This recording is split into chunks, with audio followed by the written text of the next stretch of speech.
동물이나 식물, 강, 산, 돌, 나무, 꽃 이런 것들에 영혼이 깃들어 있는가 라고 하는 질문에 그 인도 사람들 83%, 그리스 사람들 82%, 터키 사람들 81%가 예스라고 답변을 했습니다.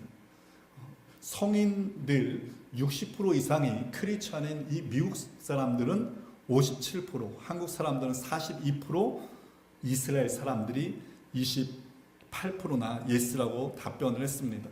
동물이나 자연 만물에 영혼이 깃들어 있다라고 하는 이 사상이요, 애니미즘인데, 이런 잘못된 신앙이 우상을 만들어서 피조물에게 절하며 섬기게 하는 어리석음으로 이어지게 됩니다. 가짜를 진짜로 알아서 속게 되는 겁니다. 근데 보니까 이러한 어리석은 일들이요, 우리 믿음의 공동체, 성경 안에 있는 믿음의 가정 속에서도 빈번하게 일어났던 것을 보게 됩니다. 아브라함이, 야곱이요, 딸 디나의 사건을 통해서 하나님과 관계를 바로 갖고자 이제 베델로 돌아가려고 합니다. 그러면서 그 가족 모든 식구들에게 이 이야기하기를, 너희들이 가지고 있는 그 우상을 버리라.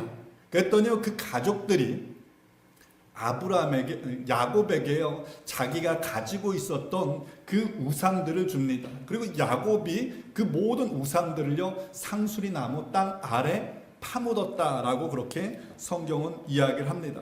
솔로몬은 하나님께 사랑을 많이 받은 왕이죠. 지혜를 받은 왕입니다. 근데 그의 말년에 이방의 여인들을 아내로 삼게 되고요, 그로 인해서 이 이스라엘 공동체 안에 이방의 우상 신상들이 많이 들어오게 됩니다. 그로 인해서 유다 멸망 직전에 왕이었던 요시야 왕 시대 때는요, 그 심각성이 얼마나 심각했었는지요, 성전 안에까지 우상이 깊숙이 들어와 있었던 것을 보게 됩니다. 그렇다면 여러분, 우리에게도 이런 질문을 할 수 있습니다. 과연 내 안에는 우상이 없는가? 우리 삶에 우상 같은 것이 없는가? 우리는 우상이라고 하면은 보여지는 어떤 금 같은 형상으로 만들어진 것만을 생각할 수 있지만서도, 여러분, 나의 생각, 나의 사고, 나의 삶의 방식, 나의 속도, 내가 사랑하는 사람, 이 모든 것들이 하나님 앞에 있다라고 한다면, 여러분, 그것이 우리를 걸려 넘어지게 하는 우상이 될 수 있습니다. 그 실제적인 예가요, 오늘 본문에 나오는 이 아브라함과 사라의 가족 속에서 일어났던 일입니다. 창세기 12장에 보면 하나님께서요, 아브라함에게 나타나십니다. 아브라함의 이름의 뜻이요, 존귀한 아버지, 고귀한 아버지라고 하는 의미입니다. 그의 아버지 데라가 아들을 낳고서 이 아들이 한 가정의 존귀한 아버지, 고귀한 아버지가 되었으면 좋겠다라고 하는 그 바람을 가지고 그렇게 이름을 지어 주었습니다. 근데 하나님께서 아브라함에게 나타나셨을 때요, 그의 나이가 75세였는데요, 자녀 하나 없는 노인이었습니다. 그런 아브라함에게 하나님께서 나타나셔서요, 내가 너에게 큰 민족을 이루게 하리라라고 약속해 주셨습니다. 그 약속을 받았을 때 여러분, 아브라함의 마음이 어떠했겠습니까? 우리는 누군가가요, 우리를 향해서 자그마한 위로와 격려를 할 때도 커다란 힘을 얻게 되는 거예요. 근데 천지 만물의 하나님께서요, 만물을 주장하신 하나님께서 나타나셔서 이런 어마어마한 약속을 했으니까요, 그 아브라함은요, 커다란 감격과 기쁨이 있었을 것입니다. 아마도 생각했을 것 같습니다. 하나님께서 약속하셨으니까 그 약속이 속히 이루어지겠다. 근데 시간이 아무리 지나도 아들은커녕 사라에게요, 임신 소식조차 들리지 않는 거예요. 그래서 창세기 15장에 보니까 아브라함이요, 하나님에게 불만 섞인 투로 이야기를 합니다. 주 여호와여, 무엇을 내게 주려고 합니까? 나는 자식이 없습니다. 무슨 말입니까? 믿음 갖고 기다렸는데 왜 아직도 안 주냐 이 말입니다. 그러면서 나의 상속자는 이 다메섹 사람 엘리에셀 뿐이다 라고 이야기를 합니다. 주께서 내게 씨를 주시지 아니했으니, 주께서 내게 씨를 주시지 아니했으니 불평과 원망이 섞여 있는 말입니다. 그러면서 말하기를 내 집에서 길린 자 엘리에셀이 내 상속자가 될 것입니다 라고 그렇게 이야기를 합니다. 그러자 하나님께서 아니다, 내 몸에서 나올 자가 너의 상속자가 될 것이다 라고 약속하십니다. 아브라함이 그것을 믿었고요, 하나님께서 그것을 의로 여기셨다라고 이야기를 하고 있습니다.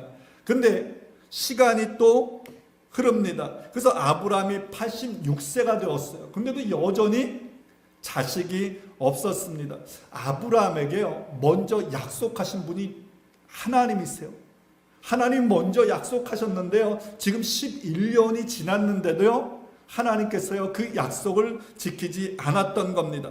그래서 사라의 마음이요 급해진 거예요. 왜냐하면 조금만 더 지나면은 나도 그렇고 남편도 그렇고 더 이상 아이를 가질 수 없는 몸이 된다라고 하는 것을 알았습니다. 그래서 사라가요 아브라함에게 제안을 하는 거예요. 내 여종 하갈에게 들어가서 동침하십시오. 그랬더니 아브라함이 듣는데도요 그 말이 이해가 되는 겁니다. 창세기 16장 2절 보니까 사라가 아브라함에 이르되 여호와께서 내 출산을 허락하지 아니하셨으니 원하건대 내 여종에게 들어가라. 내가 혹 그로 말미암아 자녀를 얻을까 하노라. 그랬더니 아브라함이요 사라의 말을 들었습니다. 무슨 말입니까? 혹시 하나님이 약속하신 그 방법이 하갈을 통해서 태어날 수 있는 것 아닌가라고 생각을 했던 겁니다. 아브라함도 그 이야기를 듣고 보니까요 일리가 있는 말입니다. 왜냐하면 그때까지요 하나님께서 아브라함에게 사라를 통해서 아이를 낳을 것이다라고 말씀하지 않고 내 몸을 통해서 낳을 것이다라고 말씀했기 때문입니다. 그래서 아브라함이요 하갈과 동침합니다. 그랬더니 어떻게 됩니까? 아브라함이 하갈과 동침하였더니 하갈이 임신합니다. 여러분, 아브라함과 이 사라가 결혼해가지고요 수도 없이 임신을 계획했을 겁니다. 특히나 하나님께서 약속하셨을 때요 지난 11년 동안요 이들은 날마다 기도했을 겁니다. 그리고 기다렸을 거예요. 근데 사라는 임신하지 않았어요. 근데 하갈은 동침하자마자요 순식간에 임신합니다. 출산도 순탄합니다. 태어났는데 보니까 게다가 아들입니다. 아브라함과 사라가 그토록 기다렸던 그 아이가 하갈에게서는요 너무나 쉽게 태어났던 것을 보게 됩니다. 아브라함이 그 아들을 이스마엘이라고 이름합니다. 그리고 사라와 아브라함이 그 아들을 인하여서 너무너무 기뻐하는 거예요. 근데 행복의 시작이라고 생각되었던 그 일이요 오히려 불행이 되는 거예요. 성경은 이렇게 이야기합니다. 자기의 임신을 알고 그의 여주인을 멸시한지라. 아브라함의 가정에요 다툼이 시작됐습니다. 불행 끝 행복 시작인 줄 알았는데 더 큰 불행이 시작되고 있는 것을 보게 됩니다. 우리는 여기서 기억해야 할 중요한 교훈이 한 가지 있습니다. 여러분, 쉬운 길이 아니라 올바른 길을 선택해서 가야 하는 겁니다. 저는 아브라함과 이 사라의 이야기를 읽으면서 늘 의아했던 부분이 하나 있었습니다. 하나님께서 후손을 약속하셨을 때 처음에는요 사라의 몸을 통해서 주실 것이다라고 하나님께서 말씀하지 않았습니다. 이스마엘을 얻은 후에 하나님께서요 사라의 몸을 통해서 후손을 주실 것이라고 그때 말씀하셨고 그 전에는 내 몸을 통해서 라고 아브라함에게 말씀하셨어요. 그러면 얼마든지 아브라함처럼 사람처럼 생각할 수 있었을 겁니다. 그렇다면 아브라함과 사라의 실수가 도대체 무엇이었을까? 무엇이 문제였을까? 근데 말씀을 묵상하면서 깨닫게 되는 것은요 아브라함과 사라의 결정적인 실수가 있는데 그것이 무엇이냐? 기도하지 않았다는 것. 그러면 사라가 아브라함에게 하갈과 동침할 것을 제안합니다. 그때 아브라함이요 하나님의 온전한 방법을 택하기를 원했다라고 한다면 그는 기도했어야 합니다. 그러나 아브라함도 기도하지 않았고요, 사라도 그 일을 통해서 기도하지 않았습니다. 그럼 여러분, 그들이 왜 기도하지 않았을까요? 여러분, 어떤 일을 할 때 우리도 기도하지 않고 하잖아요. 왜 기도하지 않습니까? 그 이유는 기도하는 것이 여러분 쉽지 않기 때문입니다. 하나님의 뜻을 묻고 응답을 받고 또한 하나님의 뜻이 이루어질 때까지 기다리는 것이 그 시간이요, 힘든 시간인 거예요. 그 사실을 아브라함과 사라는요, 그 지난 날에요, 너무나도 잘 알고 있었습니다. 지쳤어요. 불만이 섞여 있었습니다. 그래서 좀 쉬운 방법을 선택하고 싶었던 겁니다. 그 쉬운 방법이 뭐예요? 자신의 육체를 의지하는 거였습니다. 사라가 보기에 아브라함은요, 아직까지는 아이를 낳을 수 있는 건강한 몸이었습니다. 그래서 하나님의 뜻을 묻고 기다리는 것보다는요, 자신의 육체를 따라서 행하는 그 방법을 선택했던 겁니다. 그런데 그렇게 손쉽게 얻은 그 자녀로 인해서요, 그 가정에 불황이 시작되었던 것을 보게 되는 겁니다. 여러분, 여기서 우리가 기억해야 할 것이 있습니다. 손쉬운 길이 아니라 무슨 길이요? 올바른 길을 선택해야 하는 겁니다. 오늘의 사람들은 자신들이 원하는 것을요, 빨리빨리 얻는 것을 성공으로 생각합니다. 그래서 빨리빨리 무슨 일을 하는 사람을 가리켜서 유능한 사람이라고 이야기하고요, 세상에서도 그런 사람들을 인정합니다. 그래서 사람들은 빠른 결과물을 얻기 위해서 애를 씁니다. 근데 빠른 것보다 더 중요한 것이 무엇이라고요? 바른 방향으로 나아가는 거예요.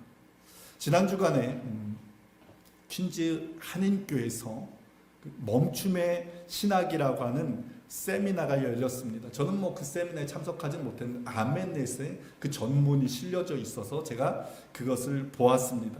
강사 목사님이 자동차를 운전하는 사람이 그 자동차의 마력의 속도만 올리는 것만은 주목하고 나아가는 그 목적지를 바라보지 않고 주의하지 않는다라고 하면은 결국에는 올바른 목적지로 도달할 수 없다라고 하는 것을 이야기를 하셨습니다. 그러면서 우리 신앙인은 삶의 속도만 바라보는 것이 아니라 내가 나아가는 방향이 정말 하나님께서 원하시는 방향인지 그것을 주기적으로 점검해야 된다라고 그렇게 말씀을 하십니다. 그러면서 강사 목사님이 멈춤의 신학이라고 하는 것을 설명했는데, 이 멈춤의 신학이 무엇이냐? 영적인 거울 앞에 서는 것이다라고 이야기를 합니다. 여러분, 오케스트라를 연주할 때 그 단원들이 시작할 때 어떻게 합니까? 조율하기 위해서 튜닝을 하지 않습니까? 우리 믿음의 사람들도 마찬가지라는 거예요. 하나님 앞에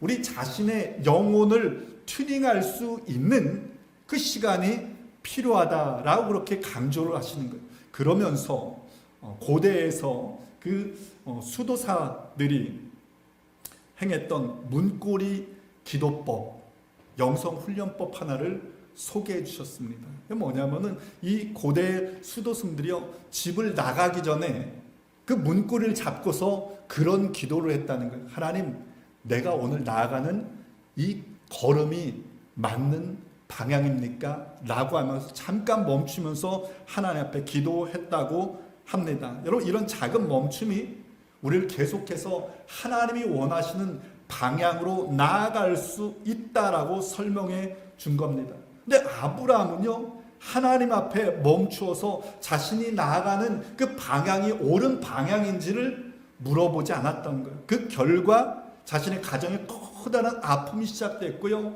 인류의 커다란 아픔이 시작될 수밖에 없었습니다.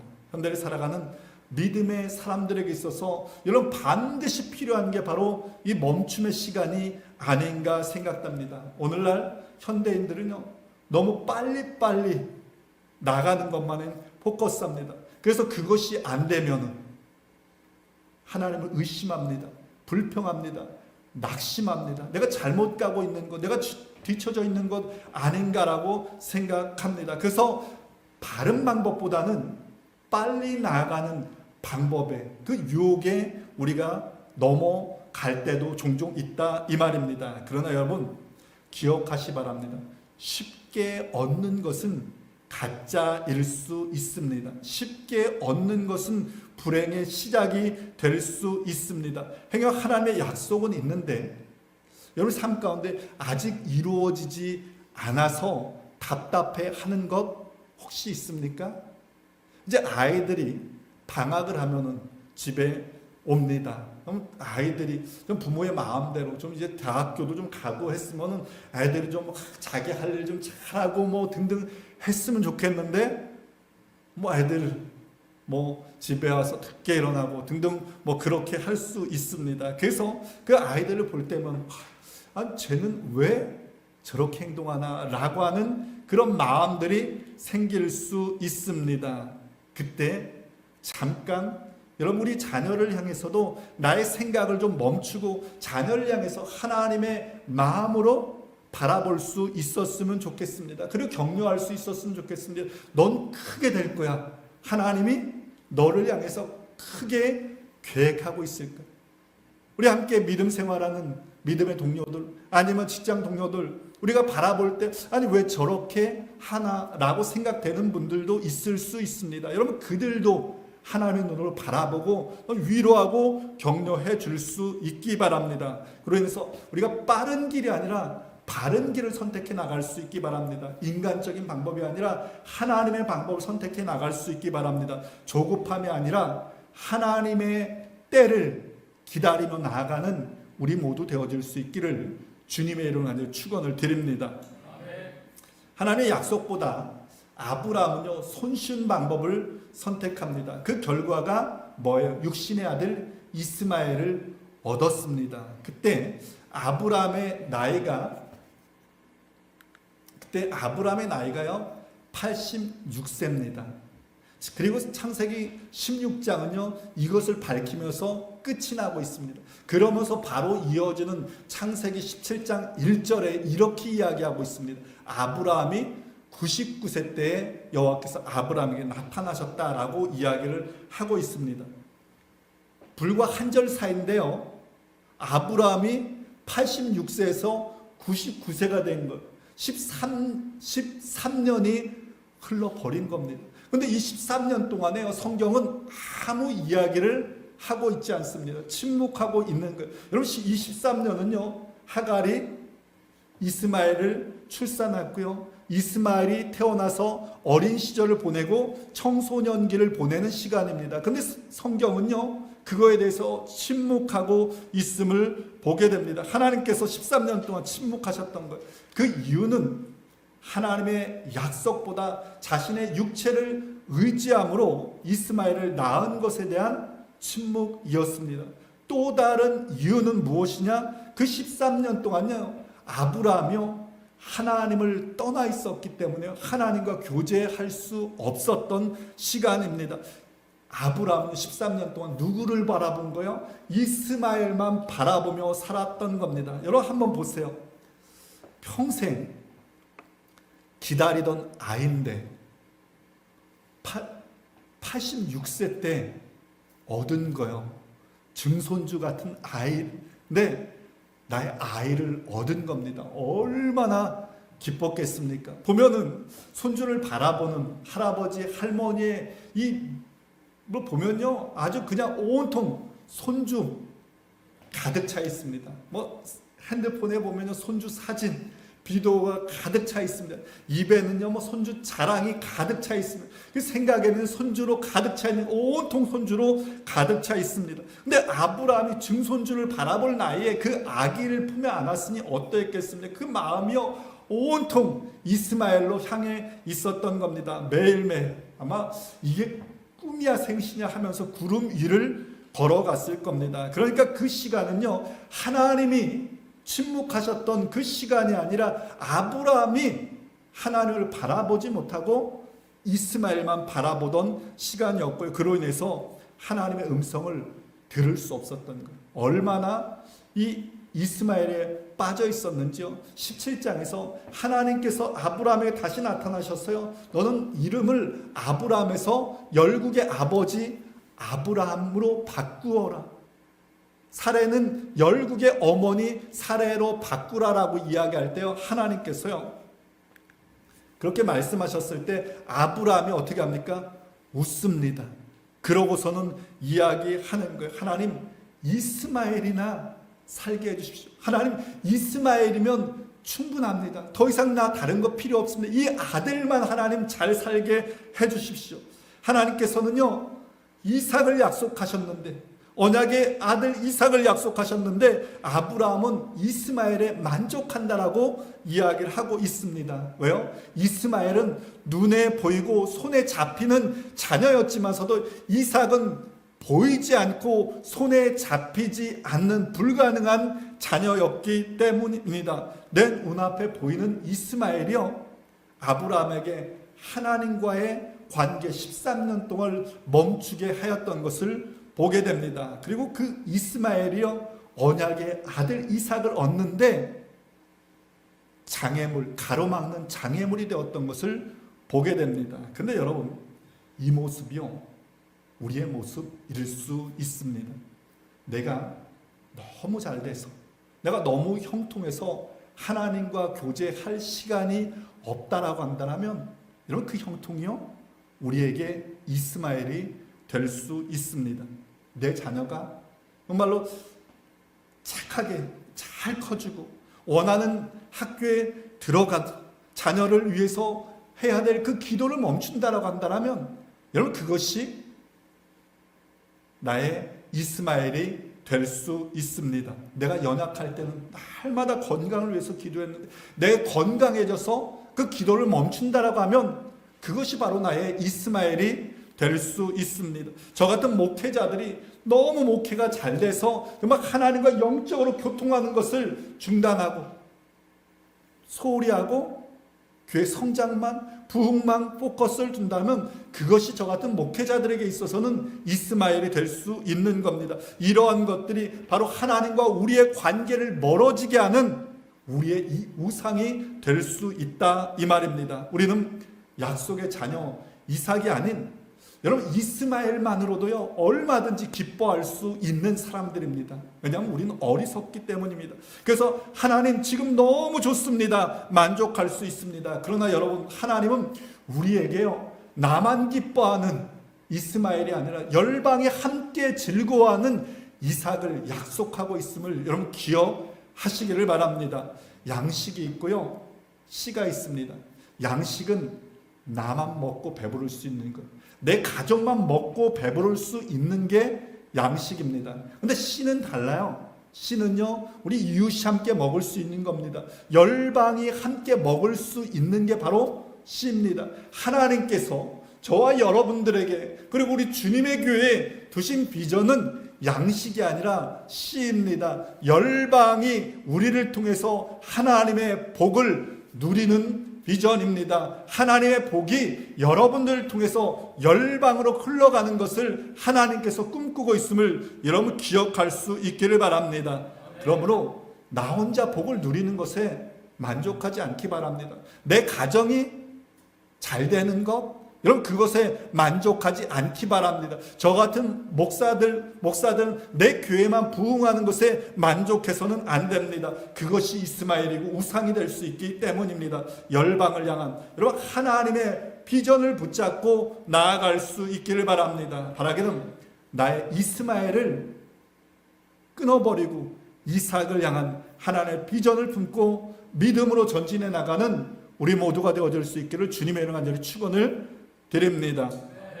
하나님께서는요 아브라함이 이스마엘로 만족하는 그 13년 동안은 침묵하십니다. 그리고 아브라함이 더 이상 자신의 육체를 신뢰할 수 없을 때까지 기다리세요. 그래서 99세 때 하나님께서요 아브라함에게 나타나셔서 말씀하십니다. 아브라함이 99세 때 여호와께서 아브라함에 나타나셔서 그에게 이르되 나는 전능한 하나님이라 너는 내 앞에 행하여 뭐하라고요? 완전하라. 그래서 완전하라 라고 하는 이 말은 흠이 없는 온전한이라고 하는 의미인데 구약의 하나님 앞에 드리는 제물이 흠이 없는 재물에 사용되던 단어가 바로 이 단어입니다. 근데 이 단어가 사람에게 사용될 때는요, 도덕적으로 성실하고 깨끗한 자로서 하나님과 교제할 수 있는 사람, 이게 바로 완전하다입니다. 하나님께서 완전하라고 말씀하신 것은요, 첫 번째로는 이 아브라함이 하갈을 첩으로 들인 그 행위가 완전하지 못했음을 지적하고 있는 말씀입니다. 또 다른 하나는 모든 인간이 하나님 앞에 절대적인 의미로서의 완전을 이룰 수는 없지만서도 완전을 향해 나아가라고 하는 의미로서의 완전하라입니다. 그래서 주님께서도 뭐라고 말씀하셨습니까? 그러므로 하늘에 계신 너희 아버지의 온전하심과 같이 너희도 온전하라라고 말씀하고 있습니다. 하나님은 완전하라고 말씀하시면서 다시요, 아브라함을 언약으로 초대하고 있습니다. 근데 보니까 오늘 본문 짧은 창세기 17장의 8절 9절에서요, 하나님께서 내가 라고 하는 말을요 7번을 반복하고 있습니다. 내가 내 언약을 나와 너 사이에 두어 내가 너를 여러 민족의 아버지가 되게 하리라. 내가 너로 심히 번성하게 하리라. 내가 내 언약을 지키리라. 내가 너와 내 후손에게 그들의 하나님이 되리라 라고 계속하시면 내가 이루겠다라고 말씀합니다. 무엇을 알 수 있습니까? 하나님이 아브라함을 완전케 하시는 거예요.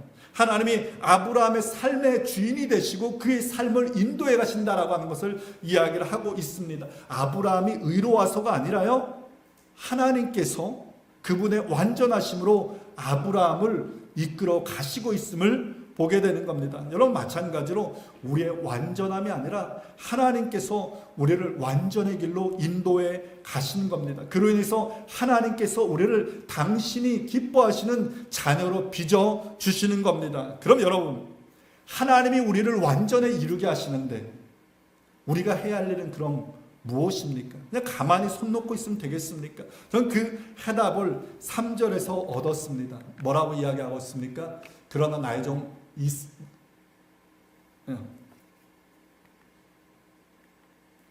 아브라함이 뭐라고요? 엎드렸더니 하나님이 또 그에게 말씀하셨다라고 이야기하고 있습니다. 아브라함이 엎드렸더니요, 하나님께서 아브라함에게 또다시 말씀하셨다는 겁니다. 아브라함이요, 그의 아들만 이스마엘만 바라보고 있었을 때는 하나님께서 말씀하실 수 없었습니다. 그러나 다시 아브라함이 하나님 앞에 엎드렸을 때 하나님은 어떻게 하셨어요? 또다시 말씀하기 시작했다라고 이야기를 하고 있습니다. 그로 인해서 이 아브라함이요, 하나님의 말씀을 듣고 하나님이 기뻐하시는 그 믿음의 길로 걸어갈 수 있었던 겁니다. 여러분, 성경 인물에서요, 아브라함처럼 실수가 많은 인물도 사실은 없는 것 같습니다. 그런데 아브라함이 잘한 것이 있어요. 뭐냐면 그는 하나님 앞에요, 수시로 엎드립니다.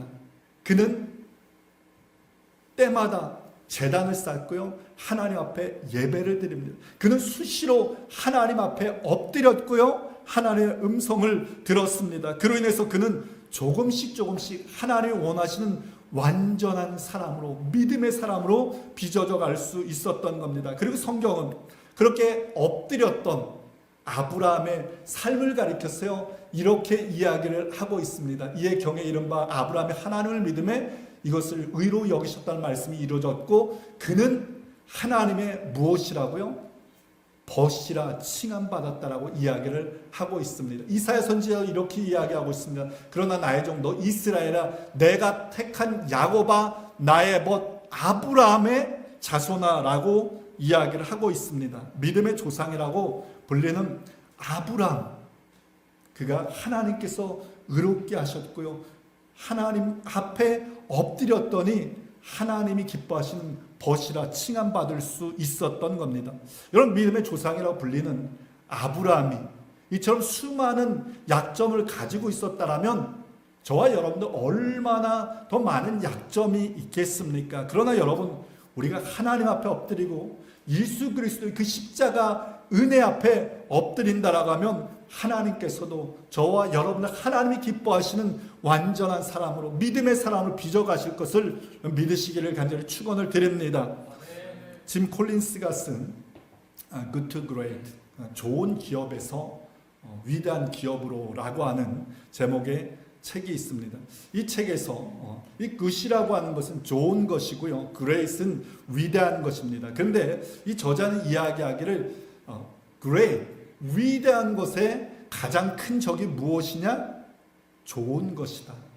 위대한 것으로 가는데 가로막는 걸림돌이 무엇이냐? 좋은 것이다 라고 그렇게 이야기를 하고 있습니다. 왜냐하면 사람들은 좋은 것에 만족하는 것, 좋은 곳에 안주하고 머물러 버리기 때문입니다. 그래서 가장 좋은 그레이스로 나아가지 못한다라고 이야기를 하고 있습니다. 여러분, 성도의 삶도 마찬가지예요. 하나님이 기뻐하시는 완전한 성도가 되는데 가장 큰 걸림돌이 무엇이냐? 좋은 성도라는 겁니다. 우리는 내 주변에 있는 다른 사람들과 비교해 보면서 내 신앙을 측정하려고 합니다. 다른 사람들 보니까 내가 그래도 어느 정도는 그래도 그 사람보다는 낫다, 이 정도면 잘하지라고 생각합니다. 그런데 하나님은 이 정도만이 아니라, 그 정도만이 아니라 하나님 앞에 완전하라고 말씀하고 있습니다. 그런 도전을 우리에게 주고 있음을 기억하시기 바랍니다. 내가 다른 사람들보다 여러분 조금 더 낮게 신앙생활하는 것으로 만족하지 않기 바랍니다. 하나님이 원하시는 그 완전에 이르기 위해서 힘쓸 수 있기 바랍니다. 여러분, 내가 다른 사람들보다 성경의 지식 조금 더 많은 것 가지고 여러분 만족해하지 않기 바랍니다. 주님께서 날마다 그 지혜가 자랐던 것처럼 여러분, 우리가 주님 하나님을 알기 위해서 더욱더 힘써 나갈 수 있기를 바랍니다. 여러분, 나의 기도의 지경이 다른 사람들보다는 조금 더 깊다라고 그것에 만족하지 않기 바랍니다. 하나님께서 다스리시는 그 영적인 세계의 그 풍성함을 알기 위해서 더 깊은 곳으로 나아갈 수 있기를 힘쓸 수 있기 바랍니다. 그래서 내 앞에서 행하여서 완전하라고 하는 하나님의 명령을 기억하면서 날마다 믿음의 걸음을 걸어가는 저와 여러분들 되어주기를 축원을 드립니다. 여러분, 그 시작이 무엇입니까? 그 시작이 바로 엎드림입니다. 아브라함이 엎드렸을 때요, 하나님이 다시 말씀하셨습니다. 우리도 삶의 바쁨과 조급함을 멈추고 하나님 앞에 엎드릴 때 그분의 음성을 들을 수 있고 다시 시작할 수 있습니다. 여러분, 하루를 시작할 때 하나님 앞에 엎드리는 시간을 가질 수 있었으면 좋겠습니다. 집을 나갈 때, 직장에서 일을 시작할 때 하나님 앞에 잠시라도 엎드리는 시간을 가질 수 있기를 바랍니다. 선택의 순간순간마다 하나님이 원하시는 뜻이 무엇인가, 그것을 얻기 위해서 엎드릴 수 있기를 바랍니다. 내가 멈추어서 엎드리는 그 자리에 하나님께서 다시 말씀하십니다.